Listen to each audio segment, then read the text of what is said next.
what exactly is your profession and career field? Yes, good question. So I'm working in tech as a product manager.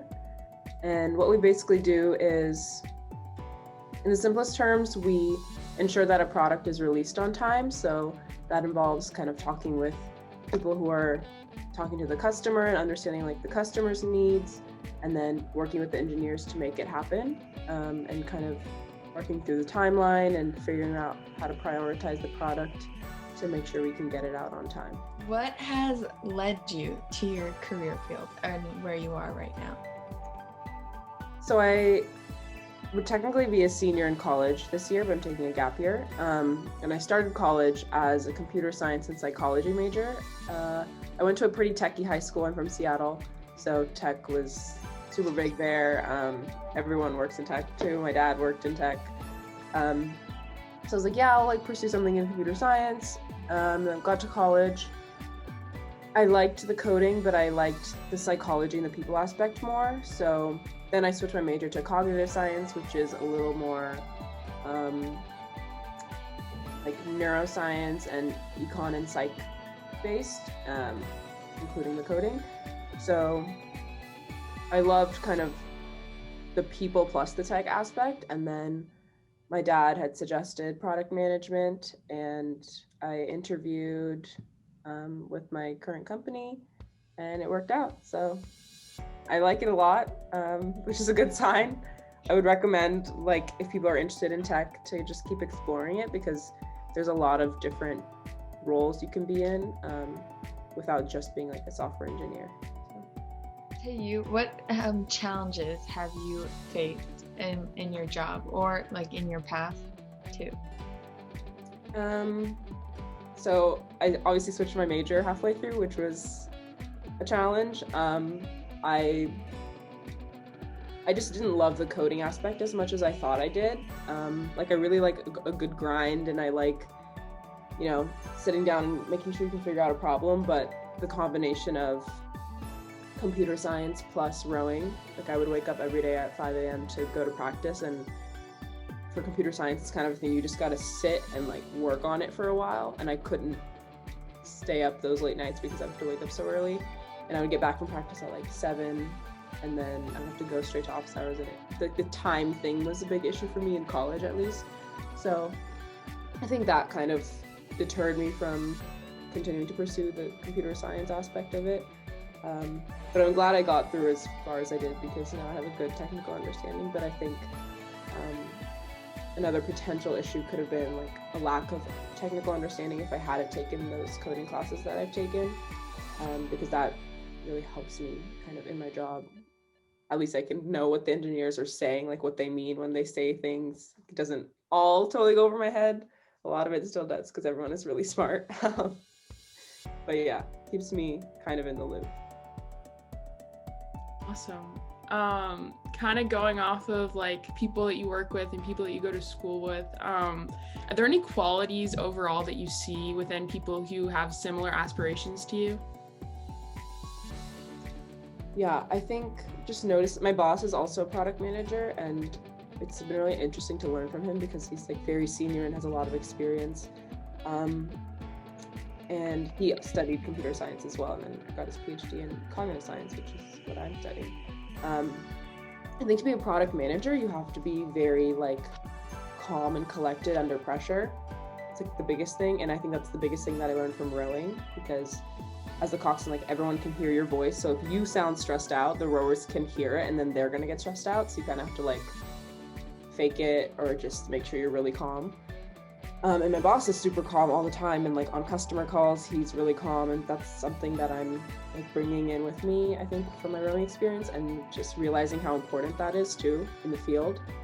In the field, like I'm a detective, just like at work, at my desk, my 9 to 5.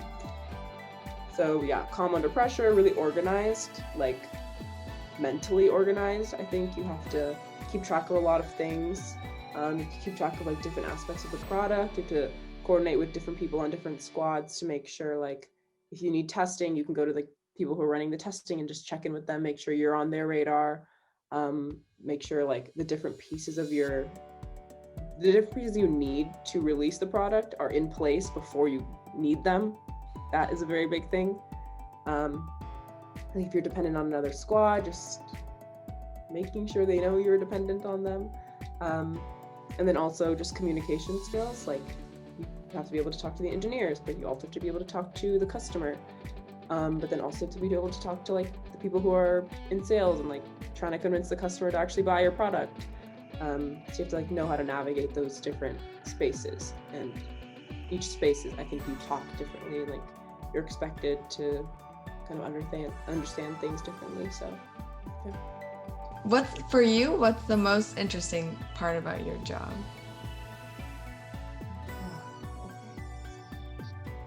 I think it's the customer calls. It's really interesting to go and like literally just be able to talk to a customer and see kind of what they're thinking about our product and getting feedback from them on what we can improve. I love that aspect. I love kind of demoing our product for them and having them ask questions. I think that's really interesting. I just really like interacting with people, and then I like bringing back their feedback to the engineers, especially when it's good feedback, because the engineers get so excited. So I like the people part. So is there anything like as a team that you do in particular that's like special to your team or people that you work with that you think either like maybe you learned through working as a team or you learned like as you progressed? Because I know you're still in like university and stuff, and that's really interesting that you like work at like a real job and stuff. So is there anything like that? I think I've learned a lot from my rowing team. It's just like you wake up in the morning and you like give each other a nod and you're walking at like 5:30 and you're like, I'm so tired, but we're all walking to the same place. Go and do your super hard workout, and then you come back in the afternoon and do another super hard workout. Like I think that earns the respect of the rowers and like the team in that way, and kind of coming from that background and working with the team to earn their respect. I think like I feel like not pressure, but I just really want to like know what I'm talking about all the time. Like I'm like, I want to go learn about our product and like learn about how does the back end work, so I don't like waste somebody's time and ask like a mediocre question when I could ask them a more interesting question of like, okay, so I know that it works like this, like what impact did you have on this architecture, like what impact, or like what are your thoughts on like X, Y, and Z aspect about our product. So I think like the personal relationships and just building trust like between yourself and the engineer, especially as a young person, I'm like, I just got here, I'm like, I'm learning. So I'm really open to like their feedback and everything, which I hope they appreciate. I hope they kind of give me, a pass on the things that I don't know. But everyone is like really welcoming and really eager to help. I've had a few conversations with engineers and I'm like, can you just sit down and explain this algorithm to me, please? And they're like so willing and so nice about it. So I think that just brings the team closer together, just people willing to help each other and not being judgmental, at least to me. Good. It does seem like you're very like communication oriented, and I love how you started in like computer science and then you found out what works for you, and then you moved into like your manager position, which seems like a great fit for you since you did your rowing and you like know how to like keep like people around you calm while also like giving very like direct directions. Hopefully. What like aspects of STEAM do you see in your job on maybe like a day-to-day basis or just like around you? Science. Well, I think this is like applicable to most tech companies. There's a lot of science that goes on. My company specifically, there's a lot of like physics in the data that we use. So that's really interesting. We have data scientists on our team too, and they like peruse the data and manipulate it, and it's really cool to see that. So it's a combination of like science and technology. Technology, obviously, like every day, using it, working with it. Also, like our product is very techy, so it's cool to kind of see what you can even do with technology. The company I work for is like in a very niche market, and I hadn't actually I didn't know that much information about this market, and now I'm like, I could tell you a weird amount of information about like cars and like car accidents and all these things. It's like so random. It was really interesting. Engineering, yeah, engineering is key. It is key here. Work with engineers, you kind of figure out how to even tackle these problems. So you're like, it feels like you're like tackling the problems with science and technology, but then you're actually making it happen with the engineering. And math, they use that in their algorithms with the engineering and the technology and the science. So I see all of the aspects. Art, even the art, I see actually, because you have to make everything like customer facing. So even the app, like sometimes I will make a mock-up of like what I think the app screen should look like, and then I send it off to the design team and they send back this like beautiful image, and I'm like, wow.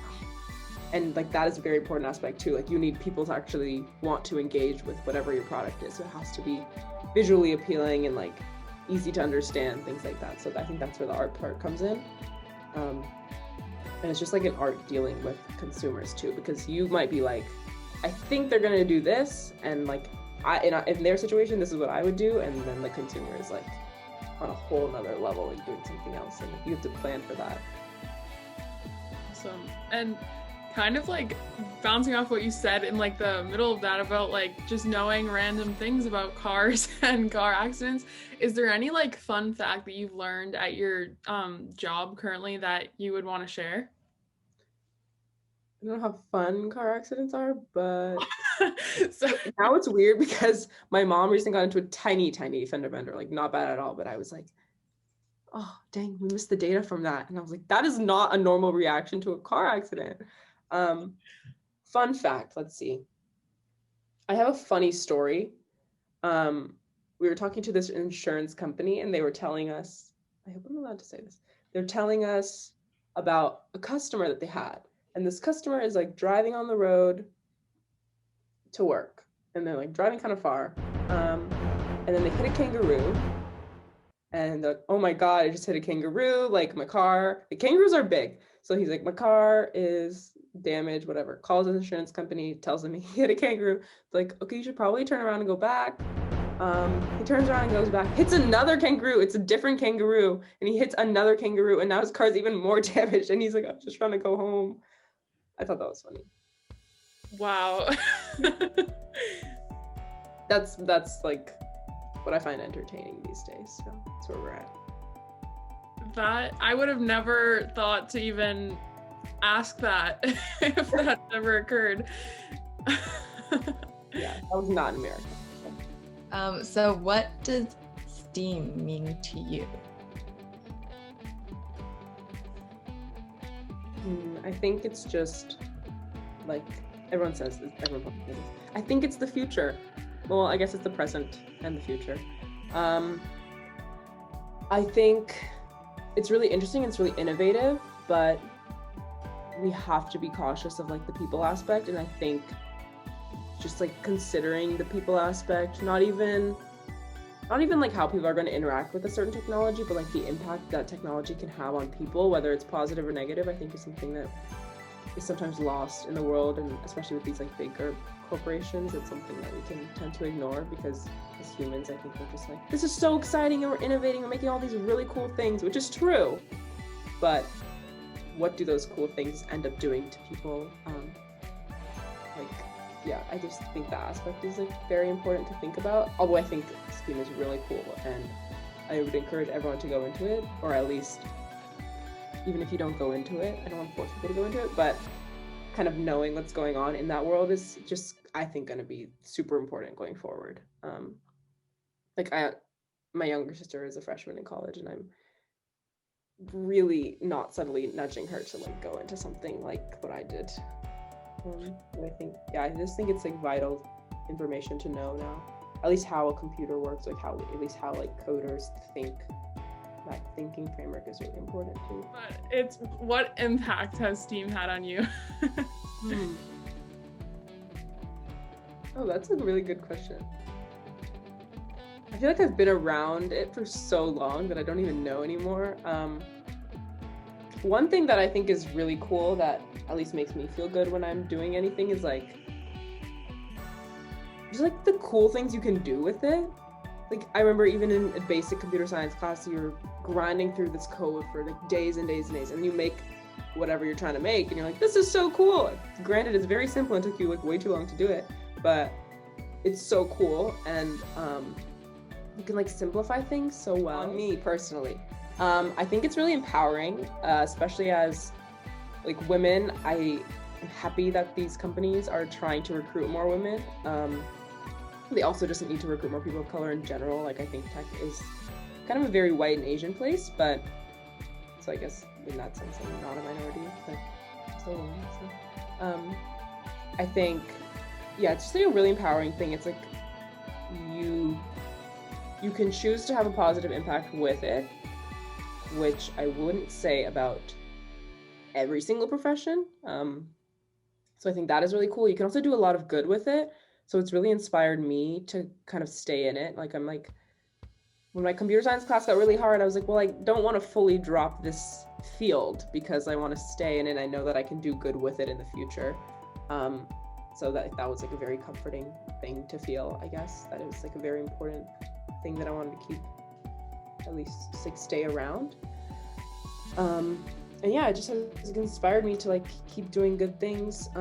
All of the all-girls schools that I went to were very techy, which I really liked, and I think it can connect you with so many people around the world, which is also like a very special thing that is pretty unique to this field. So I don't know, it's inspired me to do something with that later in my life. I can figure out how to do that. Keeps me going, I guess.